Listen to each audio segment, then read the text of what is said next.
Hello everyone, welcome back to our YouTube channel study Mantra. मैं हूं आपकी होस्ट डॉक्टर मानसी मिश्रा। आपके अपने यूट्यूब चैनल स्टडी मंत्रा में आपका बेहद स्वागत है और मैं हूं आपकी होस्ट डॉक्टर मानसी मिश्रा। फिर नज़र पड़ी वाइट बोर्ड पे, क्या लिखा हुआ है? International organisations and their headquarters. यानी आज के इस वीडियो में we are going to discuss some important international organisations and we will discuss their headquarters. हम उनके हेडक्वार्टर्स डिस्कस करेंगे, इंटरनेशनल ऑर्गेनाइजेशंस के बारे में डिस्कस करेंगे। तो आज का ये वीडियो आपके लिए बहुत ज़्यादा बेनिफिशियल होने वाला एक मेजर पोर्शन कवर करता है स्टैटिक जीके का। तो कहीं भी जाने की ज़रूरत नहीं है, वीडियो के एंड तक हमारे साथ बने रहें।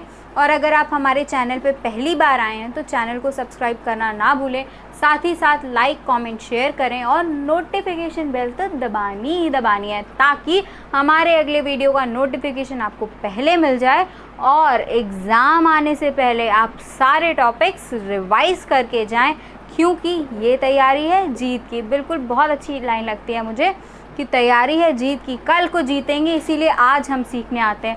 हम 11 तारीख को जीतने के लिए, 11 सितंबर को जीतने के लिए हर दिन सीख रहे हैं, हर दिन नए टॉपिक के साथ आते हैं और आज भी सीखेंगे ही सीखेंगे। या तो जीतेंगे या तो सीखेंगे, लेकिन हार नहीं मानेंगे। और आज भी हम कुछ सीखने आए हैं ताकि कल को जीत सकें। हार मानना तो हमने सीखा ही नहीं है, बस एक ही चीज़ है जो हमें नहीं सीखनी है, वो है हार मानना। कभी भी हार नहीं मानेंगे, यही वो चीज़ है जो हम कभी नहीं सीखेंगे। ओके चलो बढ़े आगे। 4 लाइन है, अच्छा सोचने दो फिर। 4 लाइनें बच्चों, 4 लाइनें आज की कुछ ऐसे हैं कि चाहो तो पानी पे तस्वीर बना सकते हो तुम, चाहो तो पानी पर तस्वीर बना सकते हो तुम, चाहो तो कलम को शमशेर बना सकते हो तुम, चाहो तो पानी पर तस्वीर बना सकते हो तुम, चाहो तो कलम को शमशेर बना सकते हो तुम। तकदीर पर तो कायर रोया करते हैं, तकदीर पर तो कायर रोया करते हैं, चाहो जैसी वैसी तकदीर बना सकते हो तुम। यानी अगर आप चाह लेना, पैशनेट हो जाएं, डिटरमाइंड हो जाएं किसी चीज़ को, अपने गोल को, एम को पाने के लिए, तो कोई भी काम इम्पॉसिबल नहीं है, कोई भी काम इम्पॉसिबल नहीं है। बस क्या चाहिए? पैशन चाहिए, जज्बा चाहिए, हौसला चाहिए, दृढ़ संकल्प चाहिए, डिटर्मिनेशन चाहिए। इसके अलावा कोई भी चीज़ इम्पॉसिबल नहीं है, चाहे वो 11 तारीख को हमारे MNS वॉरियर्स का एग्ज़ाम हो या आगे आने वाली चुनौतियाँ। Nothing is impossible, one thing is required which is passion. Passion, determination is required and nothing is impossible. You can achieve each and every goal of your life. आप अपने M का, आप अपनी ज़िंदगी का हर एक एम अचीव करेंगे, हर एक गोल अचीव करेंगे। आपको क्या चाहिए? सिर्फ और सिर्फ पैशन और डिटर्मिनेशन, बस और कुछ नहीं चाहिए। हम हर दिन नई चीज़ें सीखते हैं, आज भी डेफिनेटली सीखेंगे, लेकिन वो एक चीज़ जो हमें कभी नहीं सीखनी है वो है ज़िंदगी में हार मानना। यही एक ऐसी चीज़ है जो हम अपनी ज़िंदगी में कभी नहीं सीखेंगे। हम अपनी ज़िंदगी में कभी भी हार नहीं मानेंगे। चलिए without wasting the time start करते हैं हमारा आज का session. International organisations and their headquarters. और अगर इंटरनेशनल ऑर्गेनाइजेशंस की बात हो रही है तो सबसे पहले we are going to start with United Nations organisations. किसकी? यूनाइटेड नेशन ऑर्गेनाइजेशंस की। और बच्चों इसका हेडक्वार्टर कहाँ है? न्यूयॉर्क। आप देखोगे ना न्यूयॉर्क बहुत जगह मिलेगा। हेडक्वार्टर्स के मामले में 4-5 नाम बहुत आपके रिपीट होते हैं। न्यूयॉर्क हो गया, जेनेवा हो गया, स्विट्ज़रलैंड हो गया, ये ऐसे नाम हैं जो हेडक्वार्टर्स के मामले में बहुत रिपीट होंगे, तो आपको काफ़ी इजी लगेगा याद करने में, रटना नहीं पड़ेगा। और कोशिश करना कि हमारे साथ ही याद करते जाना ताकि आपको रटना ना पड़े। यूनाइटेड नेशंस ऑर्गेनाइजेशन का हेडक्वार्टर्स कहाँ है? न्यूयॉर्क में। उसके बाद यूनिसेफ। देखो बच्चों यहाँ पे फुल फॉर्म भी लिखा गया है, तो हो सकता है कभी कभी फुल फॉर्म भी पूछ लिया जाए। तो यूनिसेफ का फुल फॉर्म है United Nations children's emergency fund.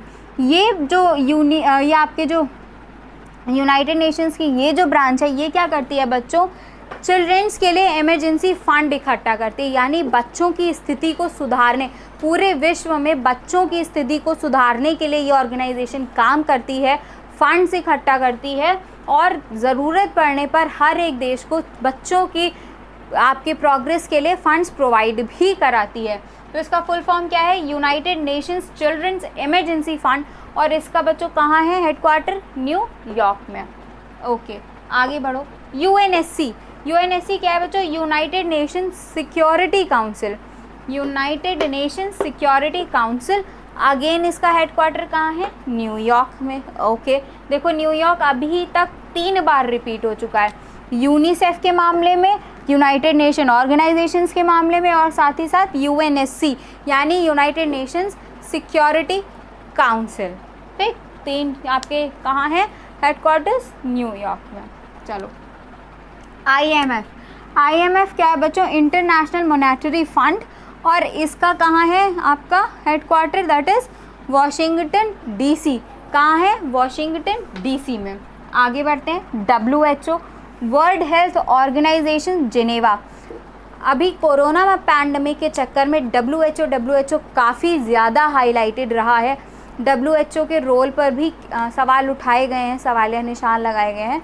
तो हो सकता है कि WHO का आपसे पूछ लिया जाए, एक्सपेक्टेड क्वेश्चन लग रहा है कि आपसे पूछा जाए इसका हेडक्वार्टर कहाँ है। तो WHO का हेडक्वार्टर है बच्चों जिनेवा में, एंड इसका फुल फॉर्म है वर्ल्ड हेल्थ ऑर्गेनाइजेशन। ठीक है, चल आगे बढ़ते हैं। वर्ल्ड ट्रेड ऑर्गेनाइजेशन, और ये कहाँ है फिर से, जिनेवा में। वर्ल्ड ट्रेड ऑर्गेनाइजेशन का हेडक्वार्टर कहाँ है बच्चों, जिनेवा में। फिर आ जाओ international committee of the red cross, international committee of the red cross, that is again in Geneva. International committee of red cross, red cross medicine से, medical field से related है, इसलिए आपके लिए नर्सिंग स्टूडेंट्स के लिए इम्पॉर्टेंट हो जाता है, और इसका हेडक्वार्टर कहाँ है, जिनेवा में। अच्छा, फिर आते हैं international organisation for the standardisation, यानी जो स्टैंडर्डाइजेशन के लिए जो इंटरनेशनल ऑर्गेनाइजेशन है उसका हेडक्वार्टर कहाँ है बच्चों, अगेन इन जिनेवा। फिर क्या है, यूनेस्को। यूनेस्को का भी फुल फॉर्म कई बार पूछा गया है डिफरेंट एग्जाम्स में, और काफ़ी आपके लिए इंपॉर्टेंट भी हो जाता है, वो है यूनाइटेड नेशंस एजुकेशनल, ध्यान रखोगे educational, United Nation educational scientific and cultural organisation इसका फुल फॉर्म है, और ये कहाँ है आपका हेडक्वार्टर इसका, पेरिस में। ठीक है, इसका हेडक्वार्टर आपका यूनेस्को का हेडक्वार्टर कहाँ था, पेरिस में। तो ये कुछ ही हैं, अभी काफ़ी सारे नाम बाकी हैं, कहीं जाने की ज़रूरत नहीं है, हम वापस आएंगे, वापस आपसे मिलेंगे, फिर से रूबरू होंगे, और बात चली है तो दूर तक ज़रूर जाएगी।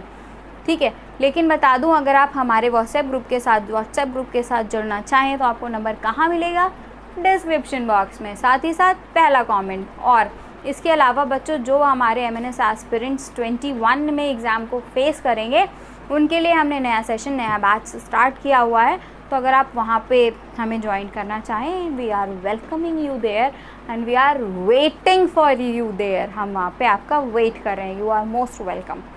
ओके, हट जाओ, स्क्रीनशॉट ले लो भैया।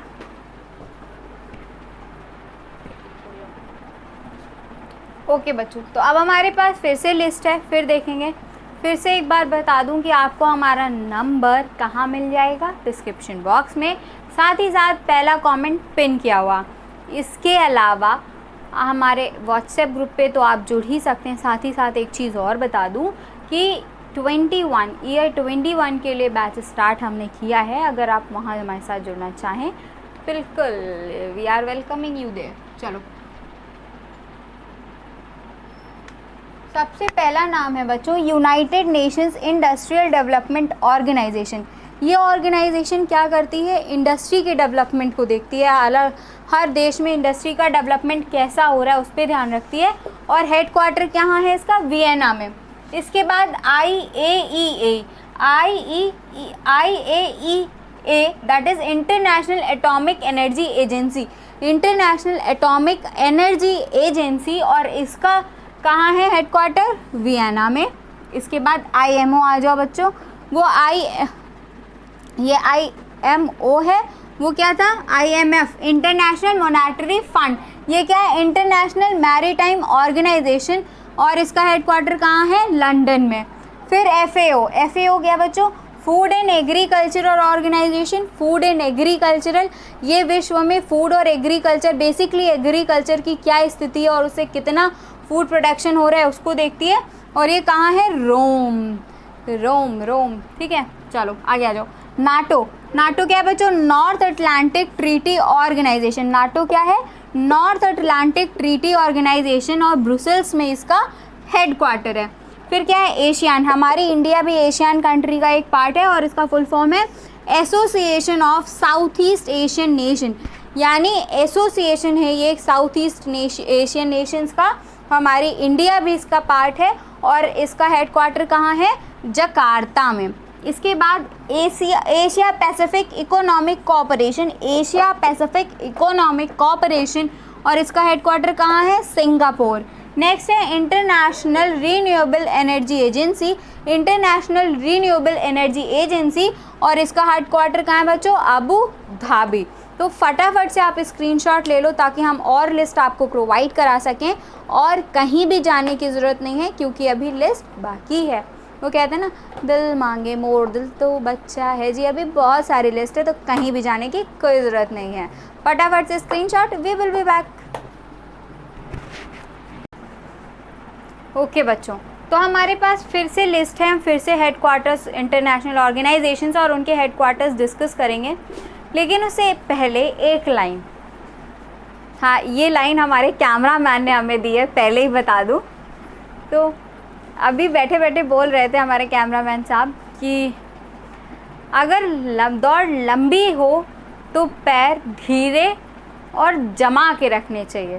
तो ऑफ कोर्स हमारी दौड़ लंबी है क्योंकि सिर्फ रिटन एग्जामिनेशन ही नहीं, हमें इंटरव्यू, मेडिकल सारे प्रोसीजर ख़त्म करके, सक्सेसफुली ख़त्म करके हमें इंडियन आर्मी को ज्वाइन करना है।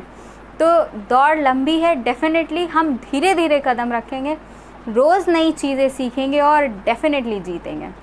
हम यहाँ पर फिर से कुछ सीख ही रहे हैं ताकि कल को जीत सकें। फिर से चलिए जीतने की तैयारी करते हैं, सीखने की तैयारी करते हैं, आते हैं।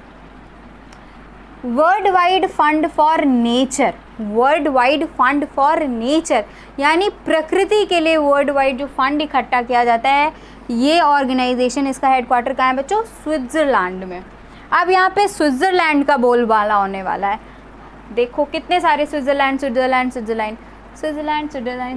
चलो IUPAC, international Union for pure and applied chemistry, और इसका कहाँ है हेडक्वार्टर, ज्यूरिच, स्विट्ज़रलैंड। फिर से स्विट्ज़रलैंड, ये नाम तो रट जाएगा अब। फिर इंटरनेशनल ओलंपिक कमेटी, स्विट्ज़रलैंड, फिर से एक बार और स्विट्ज़रलैंड। फिर World Economic Forum Geneva, again Switzerland, World Economic Forum Geneva, Switzerland. आ जाओ IUCN, International Union for Conservation of Nature, IUCN ही ऐसी हमारी ऑर्गेनाइजेशन थी जो क्या डेवलप करती थी, रेड डेटा बुक, और उसमें क्या होता था, एक्सटिंक्ट स्पीशीज़ की यानी इंडेंजर्ड स्पीशीज़ के बारे में लिखा जाता था, रेड डेटा बुक। और ये कौन है, IUCN मेंटेन करती है, और इसका हेडक्वार्टर कहाँ है, स्विट्ज़रलैंड में। चलो UNEP, that is United Nations environment programme, और हेडक्वार्टर केन्या। चलो पहली बार मैंने किसी इंपॉर्टेंट जगह केन्या का नाम सुना है, नमस्ते है आपको भी। आगे बढ़ते हैं। UNDP, that is United Nations development programme and New York. चलो ICJ, international court of justice, Netherlands, international court of justice, इसका कहाँ है हेडक्वार्टर बच्चों, नीदरलैंड में। चलो आगे UFP, that is world food programme, और इसका हेडक्वार्टर कहाँ है, रोम, इटली में। ठीक है, डेफिनेटली हटेंगे, रुक जाओ ज़रा, सब्र तो रखो, हटेंगे, स्क्रीनशॉट भी लेंगे आप। लेकिन उससे पहले बता दूं, व्हाट्सएप नंबर डिस्क्रिप्शन बॉक्स में है, कमेंट सेक्शन में है, फटाफट से हमें ज्वाइन करो। नया बैच 2021 के लिए स्टार्ट हुआ है, वहाँ हमें ज्वाइन करिए और हमें अपनी सक्सेस जर्नी का एक पार्ट बनने का एक मौका ज़रूर दीजिए। देखो बच्चों, यहाँ खड़े होकर जो भी बोलते हैं हम, आप जो भी कन्वर्सेशन करते हैं, ये टू वे कॉन्वर्सेशन तो नहीं है, क्योंकि ये लाइव नहीं है, रिकॉर्डेड वीडियो है, वन वे कन्वर्सेशन है, लेकिन आप इसे टू वे कन्वर्सेशन बना सकते हैं। हम जो बातें बोलते हैं आप उसका आंसर हमें कमेंट सेक्शन में दे सकते हैं। Two way conversation is very good, क्योंकि आप हमें जान सकते हैं, हम आपको जान सकते हैं। तो टू वे कॉन्वर्सेशन बनाइए इसे और कमेंट सेक्शन में अपने थॉट्स हमें ज़रूर बताइए।